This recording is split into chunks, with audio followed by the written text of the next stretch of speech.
আসসালামু আলাইকুম। এই মুহূর্তে ব্রাজিল ফুটবলের জন্য ব্রেকিং নিউজ হচ্ছে, ব্রাজিল ফুটবল ফ্যানদের জন্য ব্রেকিং নিউজ হচ্ছে, ব্রাজিল সরাসরি বিশ্বকাপে কোয়ালিফাই করে ফেলেছে, যেইখানে তারা লাস্ট ম্যাচে প্যারাগুয়েকে 1-0 গোলে হারিয়েছে। তো আজকের এই ভিডিওতে আমরা ওই ম্যাচটা নিয়ে কথা বলার ট্রাই করব। ব্রাজিলের ফাইনাল থার্ড কেমন খেলেছে, মিডফিল্ড এবং ডিফেন্স ডিফেন্স নিয়ে তো আলাদা কথা বলতেই হবে, এবং ডিফেন্স লাইনে ব্রাজিল কেমন খেলেছে সেই বিষয়টা নিয়ে কথা বলার ট্রাই করবো আজকের এই ভিডিওতে। প্রথমত আমি যে কথাটা বলতে চাই সেটা হচ্ছে, দেখুন আপনারা অনেক নাটক দেখছেন, নাটকটা কি দেখছেন?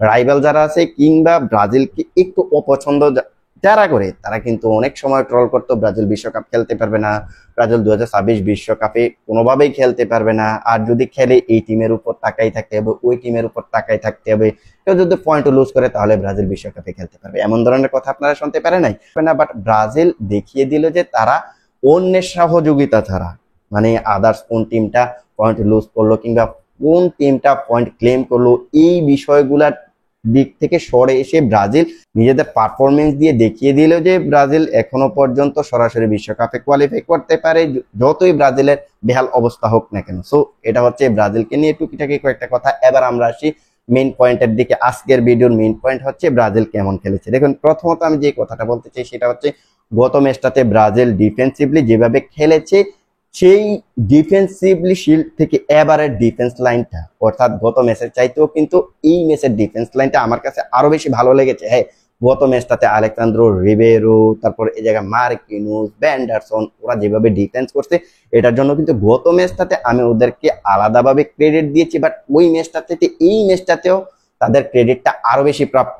কারণ প্যারাগুয়ে তাদের লাস্ট সম্ভবত ফার্স্ট না 6টা ম্যাচে 11টা গোল দিছে, এমন একটা টিমের এগেইনস্টে ব্রাজিল ক্লিন শিট রেখেছে। সো সেই জন্য বলতে চাই, এই ডিফেন্স লাইন যেখানে আলেক্সান্দ্রো রিবেরো, মার্কিনোস, ভ্যান্ডারসন, আলেক্সান্দ্রোর পারফরমেন্সটা এই ম্যাচটাতে আহামরি ভালো না হলেও মোটামুটি সব দিক থেকে ব্রাজিল ডিফেন্সিভলি আউটস্ট্যান্ডিং পারফরমেন্স দিয়েছে। এখন আমরা যদি তাদের পারফরমেন্স গুলার কথা বলি, এখানে কিন্তু মার্কিনোসের রেটিংটা যদি দেখাই তাহলে দেখতে পারবেন যে 7.4। তারপর আলেক্সান্দ্রো রিবেরোর পারফরমেন্সটার কথা যদি বলি তাহলে দেখতে পারবো যে 7.3 রেটিং।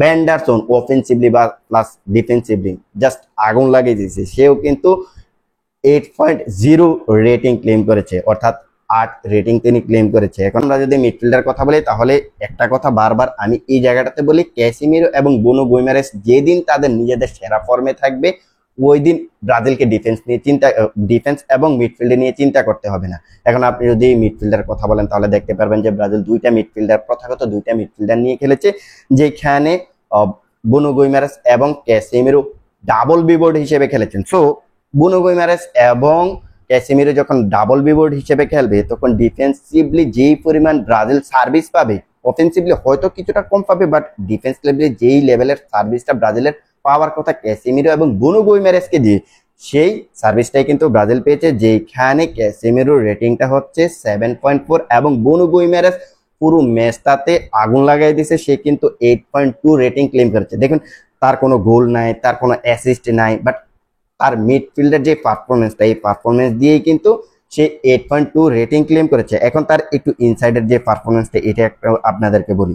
পুরো ম্যাচে কিন্তু 90 মিনিট মাঠে ছিলেন, 90 মিনিট মাঠে থেকে 81 বার বলে টাচ করে 63টা পাস জেনারেট করেছেন, যেখানে 48টা ছিল সাকসেসফুল। এখন আমরা যদি তার ফাইনাল থার্ডের পাসের কথা বলি তাহলে দেখতে পারবো যে ফাইনাল থার্ডে 12টা পাস জেনারেট করছে, অর্থাৎ ডিফেন্সিভলি পাশাপাশি ফাইনাল থার্ডেও কিন্তু বেশ কার্যকর ভূমিকা পালন করেছে। আমরা যদি তার ড্রিবলের কথা বলি তাহলে দেখতে পারবো যে 2টা ড্রিবল করেছে, 2টাই সাকসেসফুল। তার যদি লং বলের কথা বলি তাহলে 9টা লং বলের মধ্যে 5টা লং বল কিন্তু আমরা তার কাছ থেকে দেখেছি, যেখানে আমরা গত ম্যাচটাতে বলেছিলাম ব্রাজিল লং বল খেলে নাই, বাট এবারের ম্যাচটাতে কিন্তু ব্রাজিল লং বল খেলেছে, যেখানে বুনো গুইমারেসের লং বলটা দেখো কিন্তু আপনারা মোটামুটি শিওর হলেন। এবার আমরা আসি ডুয়েলের দিকে, তার ডিফেন্সিভলি যে সেই স্কিলগুলোর দিকে আসি। তিনি কিন্তু ডিফেন্সিভলিও বেশ ভালো খেলেছেন, যেখানে গ্রাউন্ড ডুয়েলের 13টা গ্রাউন্ড ডুয়েল উইনের মাঝে 10টাই কিন্তু সে সাকসেসফুল হয়েছে।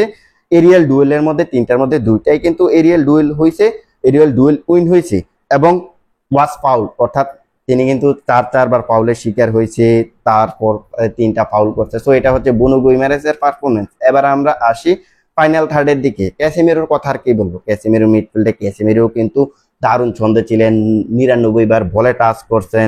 আমরা যদি তার ডিফেন্সিভলি পারফরমেন্সের কথা বলি তাহলে দেখতে পারবেন যে এই ম্যাচটাতে কোনো ট্যাকেল নেই, কিন্তু গ্রাউন্ড রুল 6টার মধ্যে 2টা। এই জায়গায় কিছুটা উইকনেস আমরা দেখতে পাইতেছি, এরিয়াল ডুয়েলেও কিন্তু কিছুটা উইকনেস দেখতে পাচ্ছি, বাট এরিয়াল ডুয়েলে উইকনেস হলেও এই জায়গায় সমস্যা ছিল না, কারণ আপনার বুনো গুইমারেস এই জায়গায় এরিয়াল ডুয়েলটাতে কিন্তু কষিয়ে দিয়েছে। এবার আমরা আসি ফাইনাল থার্ডের দিকে। দেখুন ব্রাজিল কিন্তু এই ম্যাচটাতে 4টা অ্যাটাকার নিয়ে খেলেছে, যেখানে রাফিনহা, মাতিয়াস কুনা, মার্টিনেলি এবং ভিনিসিয়াস জুনিয়র কিন্তু ফাইনাল থার্ডে ছিলেন। সো মার্টিনেলিকে লেফট উইঙ্গারে রেখে ভিনিসিয়াস জুনিয়রকে সেন্টার ফরওয়ার্ড হিসেবে খেলানো হয়েছে, যেটার ফলাফল কিন্তু আমরা দেখছি যে কার্লো আনচেলত্তি বের করে আনছে, যেখানে আপনি দেখতে পারবেন যে ব্রাজিলের যে গোলটা এসেছে সেন্টার ফরওয়ার্ডের, প্রপার একজন সেন্টার ফরওয়ার্ডের জায়গা থেকে কিন্তু এসেছে। যদিও এই জায়গায় ভিনিসিয়াস জুনিয়র প্রপার কোনো সেন্টার ফরওয়ার্ড না, বাট তাকে দিয়ে কিন্তু সেন্টার ফরওয়ার্ডটা কাজটা চালিয়েছে কার্লো আনচেলত্তি। তার প্রতি যে কার্লো আনচেলত্তি আস্থাটা রেখেছিলেন, সেই আস্থার প্রতিদান কিন্তু দিয়েছেন কার্লো আনচেলত্তির অধীনে। যেভাবে আমরা দেখতাম যে রিয়াল মাদ্রিদে ভিনিসিয়াস জুনিয়র আউটস্ট্যান্ডিং পারফরমেন্স করতেন, সেই ধারাবাহিকতাটা সম্ভবত এবার ব্রাজিল টিমেও তিনি বজায় রাখবেন।